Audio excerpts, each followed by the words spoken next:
चलिए, वन भूमि में बसे लोगों के लिए एक सुखद खबर सामने आ रही है। देहरादून से इस वक्त की बड़ी अपडेट आपको बता रहे हैं। वन भूमि पर बसे लोगों को अधिकार मिलेगा, वहां रहने का। लोगों को भूमि धरी अधिकार दिया जाएगा। सरकार इसके लिए कैबिनेट में प्रस्ताव लाएगी। आपको बता दें, मामला सुप्रीम कोर्ट में फिलहाल विचाराधीन जरूर है। वन भूमि पर बसे लोगों को अधिकार मिलेगा तो कहीं ना कहीं उनके लिए एक बहुत बड़ी राहत होगी। सोनू हमारे साथ इस वक्त बने हुए हैं। सोनू, निश्चित रूप से बेहद कह सकते हैं कि सुखद खबर है, खासतौर से उन लोगों के लिए जो वन भूमि पर बसे हुए हैं। उनके लिए भूमि धरी अधिकार लाने की तैयारी हो रही है, भले ही मामला विचाराधीन क्यों न हो सुप्रीम कोर्ट में। अब बिल्कुल ठीक कहा अभिषेक आपने, चूंकि बड़ी संख्या में लोग अलग अलग क्षेत्रों में, अलग अलग जनपदों में जो भूमिधरी जो नजूल भूमि है, इससे संबंधित जो भूमि है उस पर बसे हुए हैं और सालों साल से बसे हुए हैं। तो ऐसे में इनका मामला कई बार चर्चाओं का विषय भी बना है।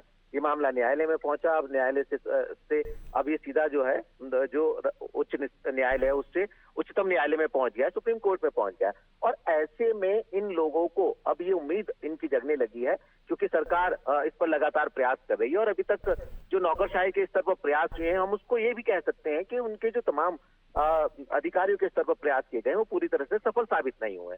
लिहाजा ऐसे में अब चूंकि सरकार ने फैसला लिया है कि आने वाले समय में जब कैबिनेट होगी, उस कैबिनेट में इसके प्रस्ताव को लाया जाएगा, भले ही ये मामला भी सुप्रीम कोर्ट में विचाराधीन हो। बावजूद इसके बड़ी संख्या में, जो हम लाखों की संख्या की बात कर सकते हैं, अलग अलग क्षेत्रों में, जैसे उधम सिंह नगर है, इसके अलावा कई और ऐसे क्षेत्र हैं जहां पर लोग इस भूमि में बसे हुए हैं। तो ये माना जा रहा है कि अब इस समस्या का समाधान हो जाएगा, उनको उनका अधिकार मिल जाएगा। और जैसे ही अगली कैबिनेट होगी, उस कैबिनेट में इसका प्रस्ताव आएगा, उसके बाद कैबिनेट से मंजूरी मिल सकती है। और कहीं ना कहीं बड़ी संख्या में जो लोग इस भूमिधरी के अधिकार को लगातार उनको प्राप्त होगा ऐसी उम्मीद कर रहे हैं, उनका ये सपना साकार होने जा रहा है। अभिषेक, निश्चित से बहुत बहुत शुक्रिया सोनू विस्तार जानकारी के लिए। तो देखिए, सरकार कैबिनेट में प्रस्ताव लाने जा रही है भूमि धरी अधिकार, जिससे वन भूमि पर बसे लोगों के लिए कहीं ना कहीं एक बड़ी ही राहत भरी खबर।